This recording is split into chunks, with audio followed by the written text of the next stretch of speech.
Hello plus 2 class. Today I am going to start agrarian reforms. This is another topic of features, problems and policies of agriculture. Agrarian reforms. Overlay reforms ਜਿਹੜੇ agriculture ਦੇ ਵਿੱਚ ਕੀਤੇ ਗਏ those reforms are known as agrarian reforms, ਜਿੱਥੇ government ਨੇ Indian government ਨੇ agriculture ਦੇ ਲਈ ਕੁਝ ਮੈਜ਼ਰਸ ਲਏ. They have taken technical reforms, institutional reforms and general reforms. Under technical reforms, new agriculture strategy has been taken. और ਇੱਥੇ ਸਾਡੇ ਕੋਲੇ this is a part ਜਦੋਂ ਅਸੀਂ green revolution ਦੀ ਗੱਲ ਕਰਦੇ ਹਾਂ. ਗਵਰਨਮੈਂਟ ਨੇ ਟੈਕਨੋਲੋਜੀ ਦੇ ਵਿੱਚ ਕੁਝ ਅਪਗ੍ਰੇਡੇਸ਼ਨ ਕੀਤੀ. First is use of HYV seeds. HYV seeds 1965 ਤੋਂ ਬਾਅਦ ਅਸੀਂ HYV ਸੀਡਸ ਆ ਜਿਹੜੇ ਉਹਨਾਂ ਨੂੰ ਇੰਸਟੈਡ ਆਫ ਕਨਵੈਨਸ਼ਨਲ ਵੈਰਾਈਟੀਜ਼ ਆ ਜਿਹੜੀਆਂ ਯੂਜ਼ ਕਰਨੇ ਸਟਾਰਟ ਕਰ ਦਿੱਤੇ. With the use of HYV seed ਸਾਡੇ ਕੋਲ substantial rise in the productivity of the crop and ਇਹ ਬ੍ਰੇਕ ਥਰੂ ਸੀਗਾ for the green revolution. Government ਨੇ ਨੈਸ਼ਨਲ ਸੀਡ ਕਾਰਪੋਰੇਸ਼ਨ ਨੂੰ ਸੈਟਅਪ ਕੀਤਾ ਸੋ ਦੈਟ ਕਿ ਅਸੀਂ ਆਪਣੀ ਜਿਹੜੀ ਸੀਡਸ ਦੀ ਡਿਸਟਰੀਬਿਊਸ਼ਨ ਹੈ ਇਹਨਾਂ ਨੂੰ ਫਾਸਟ ਕਰ ਸਕੀਏ. Use of chemical fertilisers. Chemical fertilisers has been used so to enhance the productivity of the soil. ਅਤੇ ਉਹਦੇ ਨਾਲ ਕੀ ਹੋਇਆ ਕਿ ਸਾਡੀ ਜਿਹੜੀ ਪ੍ਰੋਡਕਟਿਵਿਟੀ ਹੈ ਉਹ ਰਾਈਜ਼ ਹੋ ਗਈ. Then use of insecticide and pesticides. Insecticides insects ਦੇ ਲਈ ਐਂਡ ਪੈਸਟੀਸਾਈਡ ਪੈਸਟ ਦੇ ਲਈ ਅਸੀਂ ਯੂਜ਼ ਕਰਦੇ ਹਾਂ ਤਾਂ ਉਹਦੇ ਨਾਲ ਵੀ ਸਾਡੇ ਕੋਲ ਜਿਹੜੀ ਇਹਦੀ ਪ੍ਰੋਡਕਟਿਵਿਟੀ ਹੈ ਬਿਕੋਜ਼ ਡਿਜ਼ੀਜ਼ ਫਰੀ ਹੋ ਜਾਏਗਾ ਤਾਂ ਡਿਜ਼ੀਜ਼ ਤੋਂ ਬਿਨਾਂ ਪ੍ਰੋਡਕਟਿਵਿਟੀ ਸਾਡੀ ਗਰੋ ਹੋ ਜਾਏਗੀ. And 14 plant central plant protection centres ਆ ਜਿਹੜੇ ਸੈਟਅਪ ਕੀਤੇ ਗਏ ਇਹਦੇ ਲਈ ਸੋ ਦੈਟ ਕਿ ਇਨਸੈਕਟੀਸਾਈਡ ਅਤੇ ਪੈਸਟੀਸਾਈਡਸ ਆ ਜਿਹੜੀ ਉਹਨਾਂ ਦੀ ਪ੍ਰੋਡਕਸ਼ਨ ਪ੍ਰੋਪਰਲੀ ਕੀਤੀ ਜਾ ਸਕੇ. ਪਲਾਂਟ ਪ੍ਰੋਟੈਕਸ਼ਨ ਦੇ ਲਈ ਇੰਟੀਗ੍ਰੇਟਡ ਪਲਾਂਟ ਮੈਨੇਜਮੈਂਟ ਪ੍ਰੋਗਰਾਮਸ ਜਿਹੜੇ ਅਡੋਪਟ ਕੀਤੇ ਗਏ. Next scientific farm management practices.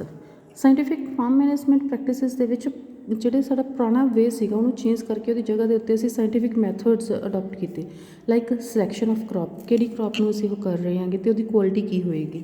Soil ਨੂੰ ਕਿਸ ਤਰੀਕੇ ਦੇ ਨਾਲ ਪ੍ਰੀਪੇਅਰ ਕਰਨਾ ਹੈ. ਰੋਟੇਸ਼ਨ ਹੋਏਗੀ ਸਾਡੇ ਕੋਲ ਕ੍ਰੌਪਿੰਗ ਦੇ ਵਿੱਚ. Then seeds the selection, use of fertilisers. ਅਸੀਂ ਇਹ ਸਾਰੇ ਦੇ ਸਾਰੇ ਸਾਇੰਟੀਫਿਕ ਮੈਨੇਜਮੈਂਟ ਟੈਕਨੀਕਸ ਦੇ ਵਿੱਚ ਅਸੀਂ ਪ੍ਰੈਕਟਿਸਿਸ ਦੇ ਵਿੱਚ ਯੂਜ਼ ਕਰਦੇ ਹਾਂ. ਨਾਲ ਹੀ ਸਾਡੇ ਕੋਲ ਇੰਟੈਂਸਿਵ ਰੂਰਲ ਐਗਰੀਕਲਚਰ ਏਰੀਆ, ਸਾਡੇ ਕੋਲ ਇੰਟੈਂਸਿਵ ਐਗਰੀਕਲਚਰ ਏਰੀਆ ਪ੍ਰੋਗਰਾਮਸ ਜਿਹੜੇ ਆ ਉਹਨਾਂ ਨੂੰ ਇੰਟਰੋਡਿਊਸ ਕੀਤਾ ਗਿਆ ਸੋ ਦੈਟ ਕਿ ਅਸੀਂ ਰੂਰਲ ਏਰੀਆਜ਼ ਆ ਜਿਹੜੇ ਉਹਨਾਂ ਨੂੰ ਡਿਵੈਲਪ ਕਰ ਸਕੀਏ. ਔਰ ਇਹਦੇ ਨਾਲ ਕੀ ਹੋਏਗਾ ਕਿ ਸਾਡੀ ਜਿਹੜੀ ਪ੍ਰੋਡਕਟਿਵਿਟੀ ਹੈ ਉਹਦੀ ਪ੍ਰੋਸੈਸ ਫਾਸਟ ਹੋ ਜਾਏਗੀ. Mechanised means of cultivation. Instead of doing the cultivation with the labour ਉਹਦੀ ਜਗ੍ਹਾ ਦੇ ਉੱਤੇ ਅਸੀਂ ਮਸ਼ੀਨਸ ਨੂੰ ਯੂਜ਼ ਕਰਨਾ ਸ਼ੁਰੂ ਕਰ ਦਿੱਤਾ. ਉਹਦੇ ਨਾਲ ਕੀ ਹੋਏਗਾ ਕਿ ਫਾਰਮਰਸ ਆ ਜਿਹੜੇ ਉਹ agriculture small farmers agriculture machines ਨੂੰ ਚੀਪ ਕ੍ਰੈਡਿਟ ਦੇ ਉੱਤੇ ਪ੍ਰੋਵਾਈਡ ਕੀਤਾ ਜਾ ਸਕਦਾ ਬਾਏ ਦ credit society cooperative societies. Cooperative societies ਜਿਹੜੀ ਲੋਕਾਂ ਦੇ ਕੋਆਪਰੇਸ਼ਨ ਦੇ ਨਾਲ ਬਣਦੀਆਂ ਗਈਆਂ ਐਂਡ ਲੋਕ ਉਹਦੇ ਨਾਲ ਬੈਨੀਫਿਟਸ ਲੈ ਸਕਦੇ ਆ.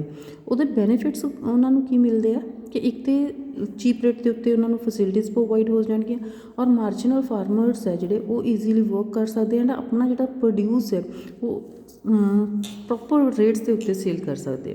Next is institutional reforms. Institutional reforms ਔਰ ਲੈਂਡ ਰਿਫਾਰਮਸ, ਜਿੱਥੇ ਸਾਡਾ ਜਿਹੜਾ ਐਕਸ਼ਨ ਪਲਾਨ ਹੈ ਗਵਰਨਮੈਂਟ ਨੇ ਉਹਦੇ ਵਿੱਚ ਕਾਫੀ ਚੇਂਜਿਸ ਲੈ ਕੇ ਆਉਂਦੀਆਂ.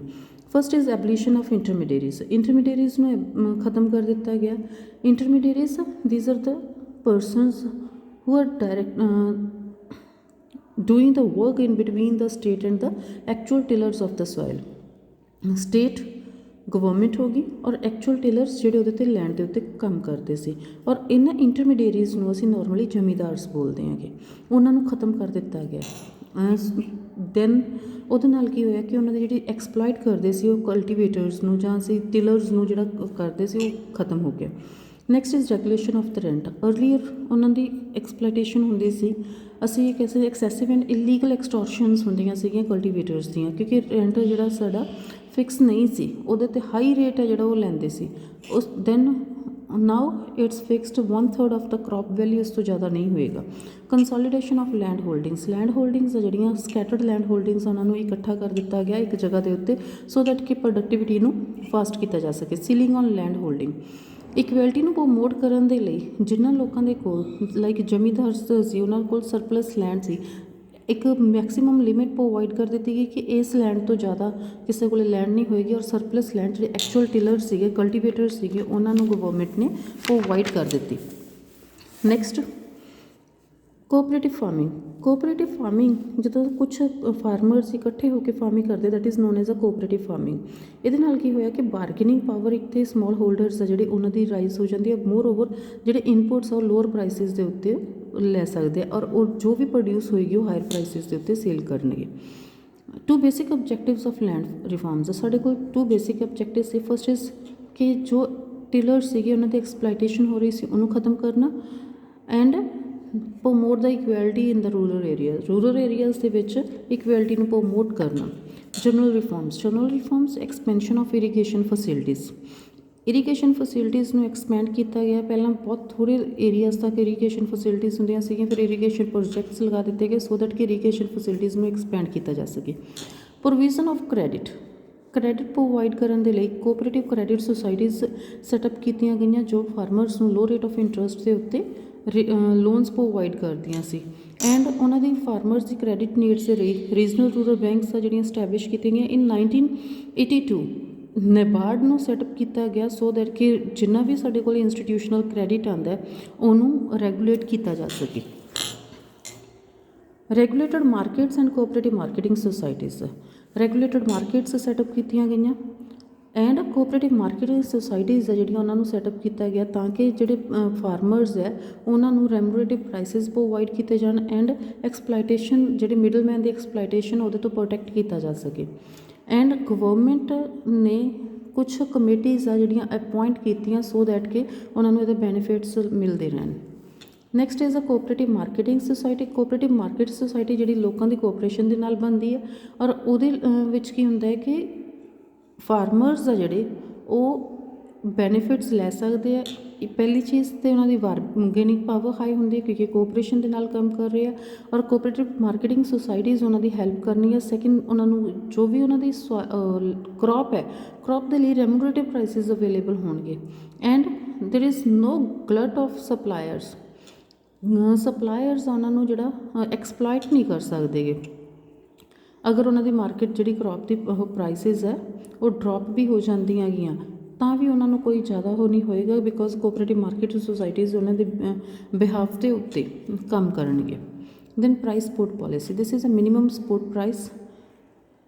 ਮਿਨੀਮਮ ਸਪੋਰਟ ਪ੍ਰਾਈਸ ਫਾਰਮਰਸ ਦੇ ਇੰਟਰਸਟ ਨੂੰ ਪ੍ਰੋਟੈਕਟ ਕਰਨ ਦੇ ਲਈ ਪ੍ਰੋਵਾਈਡ ਕੀਤਾ ਗਿਆ ਸੋ ਦੈਟ ਕਿ ਉਹਨਾਂ ਨੂੰ ਜੋ ਕ੍ਰੌਪ ਸੇਲ ਕਰ ਰਹੇ ਆ ਉਹਨੂੰ ਮਾਰਕੀਟ ਪ੍ਰਾਈਸਿਸ ਦੇ ਉੱਤੇ ਸੇਲ ਨਾ ਕਰਕੇ ਗਵਰਨਮੈਂਟ ਉਹਨਾਂ ਨੂੰ ਪ੍ਰੋਟੈਕਸ਼ਨ ਪ੍ਰੋਵਾਈਡ ਕਰਦੀ ਹੈ ਕਿ ਐਟਲੀਸਟ ਮਿਨੀਮਮ ਰੈਮੂਨਰੇਟਿਵ ਪ੍ਰਾਈਸਿਸ ਹੈ ਜਿਹੜੇ ਉਹਨਾਂ ਨੂੰ ਪ੍ਰੋਵਾਈਡ ਕੀਤੇ ਜਾਣਗੇ ਸੋ ਦੈਟ ਕਿ ਮਾਰਕੀਟ ਜਿਹੜੇ ਰਿਸਕ ਹੈ ਉਹਨੂੰ ਲੋਅਰ ਕੀਤਾ ਜਾ ਸਕੇ।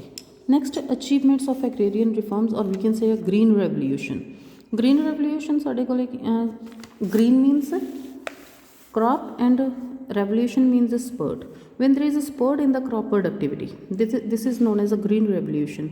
ਸਾਡੀ ਜਿਹੜੀ ਪ੍ਰੋਡਕਟਿਵਿਟੀ ਇੱਕਦਮ ਰਾਈਜ਼ ਹੋ ਜਾਂਦੀ ਹੈ ਉਹਨੂੰ ਅਸੀਂ ਗ੍ਰੀਨ ਰੈਵੋਲਿਊਸ਼ਨ ਕੰਸੀਡਰ ਕਰਦੇ ਹੈਗੇ।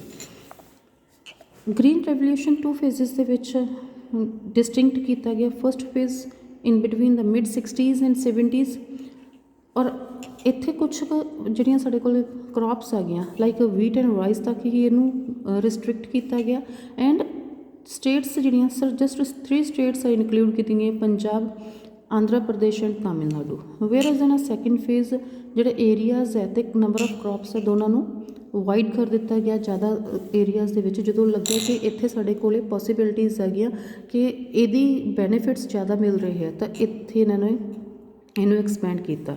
ਔਰ ਦੋਨੋਂ ਫੇਜ਼ਸ ਦੇ ਵਿੱਚ ਗ੍ਰੀਨ ਰੈਵੋਲਿਊਸ਼ਨ ਦੀਆਂ ਕੁਛ ਕਰੈਕਟਰਿਸਟਿਕਸ ਹੈ ਜਾਂ ਫੀਚਰਸ ਜਿਹਨੂੰ ਅਸੀਂ ਕਹਿ ਸਕਦੇ ਹਾਂ। First is a spurt in the crop productivity. Crop productivity ਸਾਡੀ ਕਾਫੀ ਜ਼ਿਆਦਾ ਇਨਕਰੀਜ਼ ਹੋ ਗਈ, that is known as a spurt. Second ਆ ਗਿਆ ਸਾਡੇ ਕੋਲ, ਔਰ ਸਪਰਟ ਦੇ ਨਾਲ ਕੀ ਹੋਇਆ ਕਿ ਸਟਰਕਚਰਲ ਟਰਾਂਸਫੋਰਮੇਸ਼ਨ ਹੋ ਗਿਆ। ਪਹਿਲਾਂ ਅਸੀਂ ਲੇਬਰ ਦੇ ਨਾਲ ਕੰਮ ਕਰਦੇ ਸੀ, ਹੁਣ ਅਸੀਂ ਮਸ਼ੀਨਸ ਦੇ ਨਾਲ ਕੰਮ ਕਰਨਾ ਸਟਾਰਟ ਕਰ ਦਿੱਤਾ। ਸਬਸਟੈਂਸ਼ੀਅਲ ਰਾਈਜ਼ ਇਨ ਏਕਰੇਜ, ਏਰੀਆ ਅੰਡਰ ਕਲਟੀਵੇਸ਼ਨ ਹੈ ਜਿਹੜਾ ਉਹ ਜ਼ਿਆਦਾ ਇਨਕਰੀਜ਼ ਹੋ ਗਿਆ, ਬਿਕੋਜ਼ ਸਾਡੇ ਕੋਲ ਬਹੁਤ ਸਾਰਾ ਏਰੀਆ ਇੱਦਾਂ ਦਾ ਪਿਆ ਸੀ ਜਿਹਨੂੰ ਅਸੀਂ ਯੂਜ਼ ਨਹੀਂ ਸੀ ਕਰਦੇ। ਤਾਂ ਉਹਨੂੰ ਹੁਣ ਅਸੀਂ because with the help of the chemical fertilisers ਅਸੀਂ ਉਹਨੂੰ ਯੂਜ਼ ਕਰਨਾ ਸ਼ੁਰੂ ਕਰ ਦਿੱਤਾ।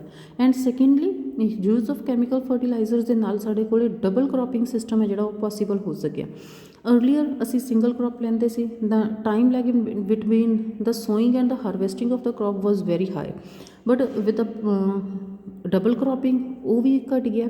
ਐਂਡ ਮੋਰ ਓਵਰ ਵੀ ਵਰ ਯੂਜ਼ਿੰਗ ਦਾ ਫਾਲਿੰਗ ਮੀਨਸ ਅਸੀਂ ਕੁਛ ਟਾਈਮ ਪੀਰੀਅਡ ਦੇ ਲਈ ਅਨਕਲਟੀਵੇਟਡ ਲੈਂਡ ਛੱਡ ਦਿੰਦੇ ਹਾਂ ਸੋ ਦੈਟ ਕਿ ਉਹ ਆਪਣੀ ਫਰਟੀਲਿਟੀ ਨੂੰ ਰੀਗੇਨ ਕਰ ਸਕੇ।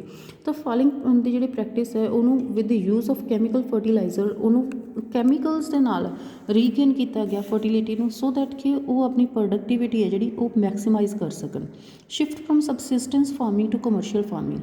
ਅਰਲੀਅਰ ਜੋ ਵੀ ਫਾਰਮਰਸ ਸੀਗੇ ਉਹ ਸਬਸਿਸਟੈਂਸ ਫਾਰਮਿੰਗ ਦੇ ਲਈ ਮੀਨਸ ਜਸਟ ਆਪਣੀ ਨੀਡਸ ਨੂੰ ਫੁਲਫਿਲ ਕਰਨ ਦੇ ਲਈ ਫਾਰਮਿੰਗ ਕਰਦੇ ਸੀ। Now they are doing the farming for the commercialisation of the crops. Commercialisation of the crops means ਕਿ ਉਹ ਆਪਣੇ ਪ੍ਰੋਫਿਟ ਦੇ ਲਈ ਉੱਥੇ ਫਾਰਮਿੰਗ ਕਰਦੇ ਆ। ਦੈਨ ਮਾਰਕੀਟ ਸਰਪਲਸ ਇਹ ਸਾਡੇ ਕੋਲ ਇੱਕ ਕਮਰਸ਼ੀਅਲ ਫਾਰਮਿੰਗ ਦੇ ਵਿੱਚ ਜਦੋਂ ਅਸੀਂ ਦੇਖਦੇ ਹਾਂ ਤਾਂ ਸਾਡੇ ਕੋਲ ਮਾਰਕੀਟ ਸਰਪਲਸ ਆਉਂਦਾ ਹੈ। ਮਾਰਕੀਟ ਸਰਪਲਸ ਜਿੰਨੀ ਸਾਡੀ ਪ੍ਰੋਡਕਸ਼ਨ ਹੋਈ ਹੈ ਅਗਰ ਅਸੀਂ ਉਹਦੇ ਵਿੱਚੋਂ ਔਨ ਫਾਰਮ ਕੰਜ਼ੰਪਸ਼ਨ ਮੀਨਸ ਜੋ ਸਾਡੀਆਂ ਸਰਵਾਈਵਲ ਨੀਡਸ ਦੇ ਲਈ ਸਾਨੂੰ ਜੋ ਕੰਜ਼ੰਪਸ਼ਨ ਚਾਹੀਦੀ ਹੈ ਅਗਰ ਅਸੀਂ ਉਹਨੂੰ ਸਬਟਰੈਕਟ ਕਰ ਦਿੰਦੇ ਹਾਂ then this is a marketable surplus. Whatever is left for selling in the market ਉਹਨੂੰ ਅਸੀਂ ਮਾਰਕੀਟੇਬਲ ਸਰਪਲਸ ਬੋਲਦੇ ਹਾਂ। Then change in farmers outlook. Farmer ਦੀ ਆਊਟਲੁੱਕ ਆ ਜਿਹੜੀ ਚੇਂਜ ਹੋ ਗਈ। ਪਹਿਲਾਂ ਕਨਵੈਨਸ਼ਨਲ ਵੇ ਦੇ ਨਾਲ ਫਾਰਮਿੰਗ ਕਰਦੇ ਸੀਗੇ, ਹੁਣ ਮਾਡਰਨ ਟੈਕਨੀਕਸ ਦੇ ਨਾਲ ਫਾਰਮਿੰਗ ਕਰ ਰਹੇ ਆ। Self sufficiency in food grain production. ਪਹਿਲਾਂ ਅਸੀਂ ਡਿਪੈਂਡ ਕਰਦੇ ਸੀ ਅਦਰ ਸਟੇਟਸ ਦੇ ਉੱਤੇ ਸੋ ਦੈਟ ਕਿ ਅਸੀਂ ਉਹਨਾਂ ਤੋਂ ਇੰਪੋਰਟ ਕਰ ਸਕੀਏ। USA ਸਾਡਾ ਗੁੱਡ ਐਕਸਪੋਰਟਰ ਸੀਗਾ, ਸਾਨੂੰ ਫੂਡ ਗ੍ਰੇਨ ਸਪਲਾਈ ਕਰਦਾ ਸੀ, but with the increase in the productivity green revolution ਤੋਂ ਬਾਅਦ ਅਸੀਂ ਸੈਲਫ ਸਫੀਸ਼ੀਐਂਸੀ ਨੂੰ ਅਟੇਨ ਕਰ ਲਿਆ। Now we are having buffer stock of the grains so that ਕਿ ਅਸੀਂ ਉਹਨੂੰ ਐਕਸਪੋਰਟ ਕਰ ਸਕੀਏ। Next is a gains of green revolution significant but not sufficient or we can say limitations of green revolution। ਅਸੀਂ green revolution ਨੂੰ ਤਾਂ achieve ਕੀਤਾ but ਉਹ ਉਨਾ ਸਿਗਨੀਫਿਕੈਂਟ ਨਹੀਂ ਸੀ। ਸਿਗਨੀਫਿਕੈਂਟ ਤਾਂ ਸੀ ਬਟ ਉਹ ਸਫੀਸ਼ੀਐਂਟ ਨਹੀਂ ਸੀ। ਸਾਨੂੰ ਬਹੁਤ ਜ਼ਿਆਦਾ ਜ਼ਰੂਰਤ ਸੀ ਗ੍ਰੀਨ ਰੈਵੋਲਿਊਸ਼ਨ ਦੀ ਐਂਡ ਉਹਦੇ ਨਾਲ ਫਰਕ ਤਾਂ ਪਿਆ but they have given some limitations too. ਸਾਡਾ ਫੇਲੀਅਰ ਕਿੱਥੇ ਕਿੱਥੇ ਹੋਇਆ? First is limited crops. ਅਸੀਂ ਕ੍ਰੌਪ ਹੈ ਜਿਹੜੀਆਂ ਉਹ 2 ਕ੍ਰੌਪਸ ਤੱਕ ਹੀ ਲਿਮਿਟਡ ਰੱਖ ਲਈਆਂ, ਵੀਟ ਐਂਡ ਰਾਈਸ। ਅਦਰਵਾਈਜ਼ ਸਾਡੇ ਕੋਲ ਬਹੁਤ ਸਾਰੀਆਂ ਹੋਰ ਹੋ ਸਕਦੀਆਂ ਸੀ ਲਾਈਕ ਪਲਸਿਸ ਹੋ ਗਈਆਂ, ਕਮਰਸ਼ੀਅਲ ਕ੍ਰੌਪਸ, ਜੂਟ, ਕਾਟਨ, ਇਹਨਾਂ ਨੂੰ ਅਸੀਂ ਪ੍ਰਮੋਟ ਨਹੀਂ ਕੀਤਾ ਗ੍ਰੀਨ ਰੈਵੋਲਿਊਸ਼ਨ ਦੇ ਵਿੱਚ। ਅਨਈਵਨ ਸਪਰੈਡ ਜਿਨ੍ਹਾਂ ਏਰੀਆਜ਼ ਦੇ ਵਿੱਚ ਇਹਨੂੰ ਸਟਾਰਟ ਕੀਤਾ ਗਿਆ ਲਾਈਕ ਪੰਜਾਬ, ਹਰਿਆਣਾ, ਮਹਾਰਾਸ਼ਟਰ, ਤਾਮਿਲਨਾਡੂ, ਇਹਨਾਂ ਦੇ ਵਿੱਚ ਤਾਂ ਬਹੁਤ ਜ਼ਿਆਦਾ ਇੰਪੈਕਟ ਰਿਹਾ ਬਟ ਬਾਕੀ areas like eastern UP, Bihar, Madhya Pradesh, Odisha ਤਾਂ ਇੱਥੇ ਜਿਹੜਾ ਇਨਸਿਗਨੀਫਿਕੈਂਟ ਇੰਪੈਕਟ ਸੀ। ਲਿਮਿਟਡ ਫਾਰਮਿੰਗ ਪਾਪੂਲੇਸ਼ਨ, ਬਹੁਤੇ ਲੋਕ ਹੈ ਜਿਹੜੇ ਇਹਦੇ ਵਿੱਚ ਇਨਵੋਲਵ ਨਹੀਂ ਹੋਏ like marginal and small farmers, ਤਾਂ ਉਹਨਾਂ ਨੂੰ ਇਹਦਾ ਬੈਨੀਫਿਟ ਨਹੀਂ ਮਿਲਿਆ ਔਰ ਜਿਹੜੇ ਲਾਰਜ ਫਾਰਮਰ ਸੀਗੇ ਉਹਨਾਂ ਨੇ ਇਹਦਾ ਜ਼ਿਆਦਾ ਬੈਨੀਫਿਟ ਲੈ ਲਿਆ ਬਿਕੋਜ਼ HYV ਸੀਡਸ ਹੋ ਗਿਆ, ਟੈਕਨੋਲੋਜੀ ਹੋ ਗਈ, ਉਹਦੇ ਲਈ ਜ਼ਿਆਦਾ ਸਾਨੂੰ ਮਨੀ ਦੀ ਜ਼ਰੂਰਤ ਹੈ ਸੋ ਦੈਟ ਕਿ ਅਸੀਂ ਉਹਦੇ 'ਤੇ ਐਕਸਪੈਂਡੀਚਰ ਕਰ ਸਕੀਏ। ਬਟ ਸਮੋਲ ਫਾਰਮਰਸ ਅਤੇ ਮਾਰਜਨਲ ਫਾਰਮਰਸ ਕੋਲ ਇੰਨੀ ਮਨੀ ਨਹੀਂ ਸੀ ਕਿ ਉਹ ਉਹਦੇ 'ਤੇ ਇੰਨਾ ਐਕਸਪੈਂਡੀਚਰ ਕਰ ਸਕਦੇ and it leads to economic divide it's a gulf in between the rich and the poor. ਜਦੋਂ ਅਸੀਂ ਪੂਅਰ ਅਤੇ ਰਿਚ ਦੇ ਵਿਚਾਲੇ ਉਹਨਾਂ ਦੇ ਵਿੱਚ ਕਾਫੀ ਗੈਪ ਆ ਜਾਂਦਾ ਹੈ, ਪੂਅਰ ਹੋਰ ਪੂਅਰ ਹੋ ਜਾਂਦਾ ਔਰ ਜਿਹੜਾ ਰਿਚ ਹੈ ਹੋਰ ਰਿਚ ਹੁੰਦਾ ਜਾਂਦਾ ਹੈ। ਤਾਂ ਇਹਦੇ ਪੋਵਰਟੀ ਹੈ ਜਿਹੜੀ ਉਹਨੂੰ ਸਪਰੈਡ ਕੀਤਾ ਬਿਕੋਜ਼ ਜਿਨ੍ਹਾਂ ਦੇ ਕੋਲ ਬੈਨੀਫਿਟ ਜਿਨ੍ਹਾਂ ਕੋਲ ਮਨੀ ਸੀ ਉਹਨਾਂ ਨੇ ਜ਼ਿਆਦਾ ਬੈਨੀਫਿਟਸ ਨੂੰ ਲੈ ਲਿਆ ਐਂਡ ਲੋਨਸ ਲੈ ਕੇ ਲੋਕਾਂ ਨੇ ਇਹਦੇ 'ਤੇ ਕੰਮ ਕੀਤਾ ਬਟ ਲੋਨ ਵੇਵਰਸ ਆ ਜਿਹੜੇ ਉਹ ਫ੍ਰੀਕੁਐਂਟਲੀ ਆਫਰ ਕਰਨੇ ਸ਼ੁਰੂ ਕਰ ਦਿੱਤੇ ਗਵਰਨਮੈਂਟ ਨੇ। ਅਦਰਵਾਈਜ਼ ਅਗਰ ਉਹਨਾਂ ਨੂੰ ਨਹੀਂ ਮਿਲਦੇ ਸੀ ਤਾਂ ਸੁਸਾਈਡ ਕਰਦੇ ਸੀ ਜਿਹੜਾ ਕਿ ਇੱਕ ਸੀਰੀਅਸ ਚੈਲੰਜ ਸੀ ਸੋਸਾਇਟੀ ਦੇ ਲਈ। And this loan waiver is a burden on the government because government ਆ ਜਿਹੜੀ ਉਹ ਇੰਨਾ ਮਤਲਬ ਜਿਹੜੇ ਲੋਕਾਂ ਨੇ ਲੋਨਸ ਲਏ ਆ ਅਗਰ ਉਹ ਸਭ ਨੂੰ ਹੀ ਵੇਵ ਆਫ ਕਰਨੇ ਸ਼ੁਰੂ ਕਰ ਦੇਗੀ ਤਾਂ ਗਵਰਨਮੈਂਟ ਕੋਲ ਆਪਣੇ ਰਿਸੋਰਸਿਸ ਨਹੀਂ ਹੋਣਗੇ। Does India need another green revolution? Ki India ਨੂੰ ਇੱਕ ਹੋਰ ਗ੍ਰੀਨ ਰੈਵੋਲਿਊਸ਼ਨ ਦੀ ਜ਼ਰੂਰਤ ਹੈ? ਆਫਕੋਰਸ ਅਸੀਂ ਇੱਥੇ ਯੈਸ ਹੀ ਕਵਾਂਗੇ। Yes is an obvious answer because ਸਾਡੇ ਕੋਲ ਅਸੀਂ 1966 ਤੋਂ ਬਾਅਦ ਗ੍ਰੀਨ ਰੈਵੋਲਿਊਸ਼ਨ ਤੋਂ ਬਾਅਦ ਅਸੀਂ ਸਪਰਟ ਦੀ ਤਾਂ ਗੱਲ ਕਰਦੇ ਹਾਂ ਕਿ ਸਾਡੇ ਕੋਲ ਸਪਰਟ ਸੀ, ਪ੍ਰੋਡਕਟੀਵਿਟੀ ਦੇ ਵਿੱਚ ਬਹੁਤ ਜ਼ਿਆਦਾ ਚੇਂਜ ਆਈ ਬਟ ਉਹ ਹੁਣ ਸ਼ਰਿੰਕ ਕਰਨਾ ਸ਼ੁਰੂ ਕਰ ਦਿੱਤਾ ਬਿਕਾਜ਼ ਸਾਡੇ ਕੋਲ ਜੋ ਬਰਡਨ ਹੈ ਪਾਪੂਲੇਸ਼ਨ ਦਾ ਇਟਸ ਵੈਰੀ ਹਾਈ। ਅਸੀਂ India is the second largest populated country ਔਰ ਉਹਨੂੰ ਬਹੁਤ ਜ਼ਿਆਦਾ ਰਿਸੋਰਸਿਸ ਚਾਹੀਦੇ as compare to the needs ਸਾਡੇ ਰਿਸੋਰਸਿਸ ਨਹੀਂ ਆ। ਤਾਂ ਇੰਡੀਆ ਨੂੰ ਇੱਕ ਹੋਰ ਗ੍ਰੀਨ ਰੈਵੋਲਿਊਸ਼ਨ ਦੀ ਜ਼ਰੂਰਤ ਹੈ ਬਿਕਾਜ਼ ਅਗਰ ਅਸੀਂ ਆਪਣੀ ਪ੍ਰੋਡਕਟੀਵਿਟੀ ਨੂੰ ਦੇਖਦੇ ਹਾਂ as compare to the other countries ਤਾਂ ਐਕਸਟ੍ਰੀਮਲੀ ਲੋ ਆਉਂਦੀ ਹੈ। ਐਂਡ ਫੂਡ ਗ੍ਰੇਨ ਦਾ ਜਿਹੜਾ ਸਟਾਕ ਹੈ it's at the point of the uncertainty because ਹਜੇ ਵੀ ਕੁਛ ਏਰੀਆਜ਼ ਇੱਦਾਂ ਦੇ ਆ ਜਿੱਥੇ ਰੇਨ ਵਾਟਰ ਹੈ ਜਿਹੜਾ ਉਹਨੂੰ ਹੀ ਹਾਰਵੈਸਟਿੰਗ ਦੇ ਲਈ ਯੂਜ਼ ਕੀਤਾ ਜਾਂਦਾ ਮੀਨਸ ਡਿਪੈਂਡੈਂਸ ਔਨ ਰੇਨ। ਤਾਂ ਉਹਦੇ ਨਾਲ ਅਨਸਰਟੇਨਟੀਜ਼ ਆਉਂਦੀਆਂ। ਫਾਰਮਰਸ ਆ ਜਿਹੜੇ ਅਨਸਰਟੇਨਟੀਜ਼ ਆਫ ਵੈਦਰ ਵੀ ਕੰਸੀਡਰ ਕਰਦੇ ਹਾਂ ਕਿ ਸਮਟਾਈਮਸ ਸਾਡੇ ਕੋਲ ਡਰੌਟ ਹੁੰਦਾ sometime because lack of permanent means of the irrigation facilities. And ਇਹਦੇ ਨਾਲ ਕੀ ਹੋਇਆ ਕਿ ਉਹਨਾਂ ਦਾ ਜਿਹੜਾ ਅਨਪ੍ਰੋਫਿਟੇਬਲ ਸਬਸਟੈਂਸਿਸ ਹੈ ਉਹਨਾਂ ਨੂੰ ਅਸੀਂ ਜ਼ਿਆਦਾ ਫੋਕਸ ਕਰਨਾ ਸ਼ੁਰੂ ਕਰ ਦਿੱਤਾ। ਲਾਈਕ ਅਗਰ ਅਸੀਂ ਦੇਖੀਏ ਅਸੀਂ ਵੀਟ ਐਂਡ ਰਾਈਸ ਹੈ ਜਿਹੜੇ ਉਹ ਅਨਪ੍ਰੋਫਿਟੇਬਲ ਫॉर ਦ ਪ੍ਰੋਡਿਊਸਰਸ ਹੈ ਅਸੀਂ ਫਿਰ ਵੀ ਉਹਨੇ ਪ੍ਰੋਡਿਊਸ ਕਰਦੇ ਹਾਂ ਬਿਕਾਜ਼ ਉੱਥੇ ਸਰਟੇਨਟੀਜ਼ ਆਉਂਦੀਆਂ। ਅਸੀਂ ਅਦਰ ਏਰੀਆਜ਼ ਲਾਈਕ ਵੈਜੀਟੇਬਲਸ ਹੋ ਗਈਆਂ ਉੱਥੇ ਅਨਸਰਟੇਨ ਹੁੰਦਾ ਪਤਾ ਨਹੀਂ ਉਹਦੇ 'ਚ ਸਾਨੂੰ ਪ੍ਰਾਈਸਿਸ ਕਿਉਂਕਿ ਰੈਮੂਨਰੇਟਿਵ ਪ੍ਰਾਈਸਿਸ ਨਹੀਂ ਮਿਲਦੇ। ਜੇ ਪ੍ਰੋਡਕਸ਼ਨ ਜ਼ਿਆਦਾ ਹੋ ਗਈ due to increase in the supply ਤਾਂ ਉਹਨਾਂ ਦੇ ਪ੍ਰਾਈਸਿਸ ਡਾਊਨ ਹੋ ਜਾਣਗੇ ਬਿਕਾਜ਼ ਆਫ ਦੀਜ਼ ਅਨਸਰਟੇਨਟੀਜ਼ ਲੋਕ ਇਹਨਾਂ ਨੂੰ ਬੀਜਣਾ ਨਹੀਂ ਚਾਹੁੰਦੇ ਗੇ। Then loan waiver are becoming a recurring feature. ਇੱਕ ਵਾਰੀ ਲੋਨ ਵੇਵਰ ਦੇ ਦਿੱਤਾ ਤਾਂ ਹੁਣ ਉਹਨੂੰ ਰੈਕਰਿੰਗ ਫੀਚਰ ਮੰਨ ਲਿਆ ਗਿਆ ਕਿ ਇਹ ਸਾਡੇ ਕੋਲ ਵਾਰੀ ਹੈਪਨ ਹੋਏਗਾ। And because of these reason ਸਾਨੂੰ ਇੱਕ ਹੋਰ ਗ੍ਰੀਨ ਰੈਵੋਲਿਊਸ਼ਨ ਦੀ ਜ਼ਰੂਰਤ ਹੈ। ਅਗਰ ਗ੍ਰੀਨ ਰੈਵੋਲਿਊਸ਼ਨ ਆਉਂਦਾ ਹੈ ਦੈਨ ਅਸੀਂ ਦੂਸਰੇ ਕੰਟਰੀਜ਼ ਦੀ ਪ੍ਰੋਡਕਟੀਵਿਟੀ ਨੂੰ ਮੈਚ ਕਰ ਸਕਦੇ ਹਾਂ। Thank you.